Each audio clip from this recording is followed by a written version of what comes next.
You never know. Because here's the thing. You want, ultimately, I'm going to guess. You correct me if I'm wrong. Sure. I'm going to guess, or let me just ask you. Do you want a woman that wants to be a wife and a mother?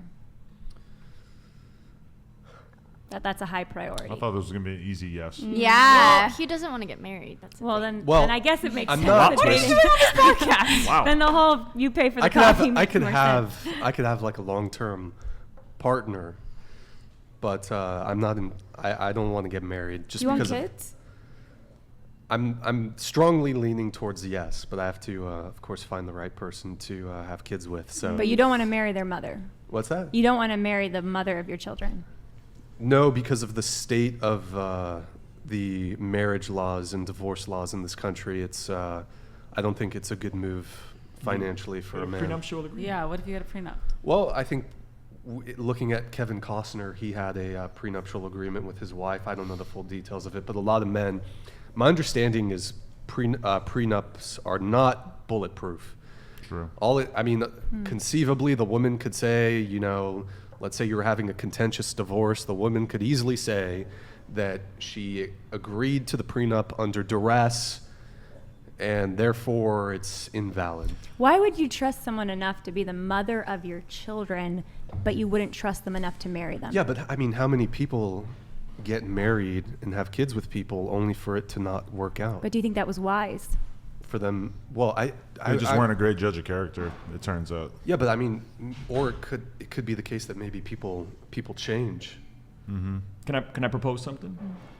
Sure. It seems like every other facet of life, learning to drive, getting a degree, getting certified to cut hair, people have to go through some sort of process to get some sort of training and get some sort of certification. But the two most important decisions that we will ever make, who we have children with and who we will marry, we think we're just going to make it on a whim, no planning, no education, no systems, no target, and it's just going to work out. I don't know. Of course people You're are. conservative though, right? Absolutely. So I don't know. That seems like a bit too much government intervention. I said nothing for me. about government. Oh, okay. I don't think the government should be involved. Well, no, but at all. you were mentioning like driver's license, like having a light. Well, I think he's just saying that there's like a longer There's a system process to it. that goes There's a into process these to it. things. Oh, okay. I'm not talking about the government. I think the church should be doing this stuff. I think people should be in communities where there's older couples mentoring them that are decades ahead, helping them walk through this. Well, I'm an egalitarian. When it comes to paying for the first date, I'm an egalitarian. You're an enigma, bud. I believe in equality. I mean, that's. I don't think that's equality in terms of equal dignity. I mean, it depends what you mean by equality. Well, but like you don't paying. expect the woman to be a man, right? Or maybe. Hopefully not. Okay. Hopefully. Shout out Gorlock. Nope. No peen. Yeah. No, I don't expect her. No, like obviously there are going to be certain roles that I'm going to fall into. I mean, I get why a lot of people are jaded today because divorce rates are so high and there's so many broken families. But like Ruslan was saying, there are systems, there are things you can do to really prepare and date like very intentionally to maximize the best outcomes possible. And people still have free will, so it's not like your spouse is never going to make a mistake. Because I make mistakes in my marriage, like you're going to make mistakes. But by really preparing for marriage and really getting to know the person that you're going to marry before marrying them, get to know their community, their family, all these things, I think it makes sense to take the risk for the sake of the kids too. The risk of saying, yes, I'm going to commit to you for life no matter what. sure. Here. I know we're going a little late, so. No. Speaking of kids, let's get home to them. Yeah. Thank you for your guys' patience. We'll wrap up here sure. in just a sec. But, yeah, I don't know. There's a way to tip the scales in your favor in a marriage, man. That's all I want you to know. Yeah, I'm just like, I've heard some absolute horror stories of men just getting divorced. They're financially ruined, and it's just brutal. And I've also, I went to family court once. It was like a small claims case, and we were waiting for us to get to the small claims stuff.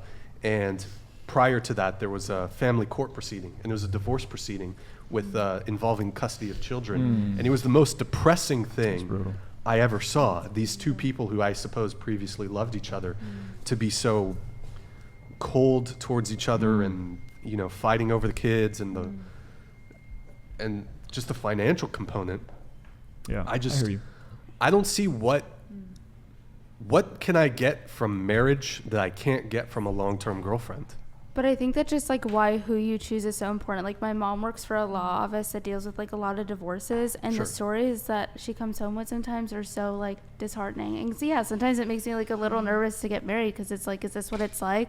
But I think who you choose is just super important. I look at Meghan Markle and Prince Harry, like they're the perfect example of like why who you choose to marry is so important. I guess, but I mean, how many, like, what is the divorce rate? How many people going into marriage think, yeah, we'll probably be divorced, and inevitably they end up divorced? I think no prenup is going to save you if the woman is motivated enough. But Brian, you're still going to have custody issues even if you don't get married.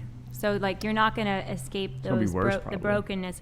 And I would just say, like, if you go into spousal it, support. If you go into it expecting the worst outcome or fearing the worst outcome, and that sort of like organizing how you make your decisions, then I do think you're not going to set yourself up for success ultimately. I mean, I think that's just being smart, though, is recognizing the potential risks. I'm sure there's plenty of men that got married who, after the fact, after their divorce, are like, maybe I should have thought that through a little more. Well, definitely think it through. I don't think, I mean, that's Ruslan's point earlier. I don't think you should ever sign a contract with somebody who's rewarded for breaking it. I never really put that much importance into marriage, but then we had a kid, and all of a sudden it just felt so much more important. Like, oh, I actually am going to spend the rest of my life with this girl. Like, I should make it official, you know? Like, that just kind of, once we had the kid, it just seemed glaringly obvious to me, whereas I was kind of in the same spot where I just didn't see a reason to, you know, involve the government in my relations, and never could have imagined myself doing it. Yeah, look, and if other people want, from a religious perspective, I have no issue with marriage. I more so, and this is something I'd love to see conservatives doing, because I feel like conservatives are definitely more on the side of men than liberals are.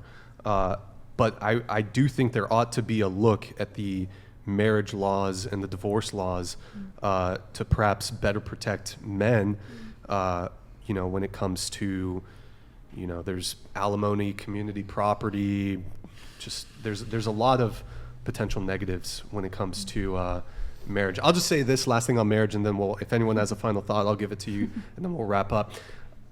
I would say, if you're, as a man, you're dead set on getting married, the least that you can do is make sure of these three things.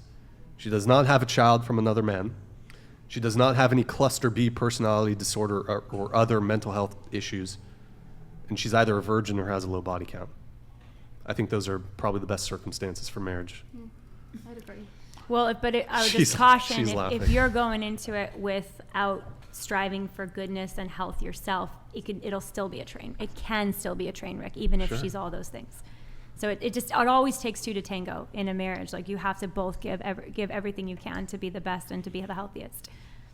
Yeah, I guess like one of my issues with marriage is that, and I know a lot of people, again, from a religious perspective, no issue.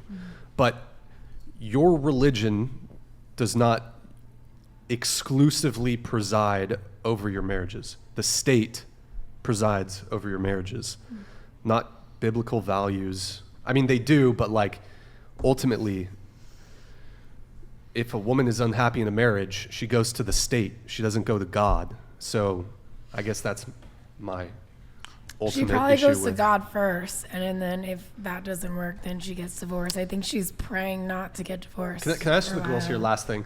Have any of you broke up with a guy because you were bored with him? Be honest. No. I think that's a valid reason. I've never broken up with someone from boredom. No. For sure, I've stopped talking to girls because I just got bored. It's like the most reasonable thing. There you go. You know? There you go. What if you get bored in marriage?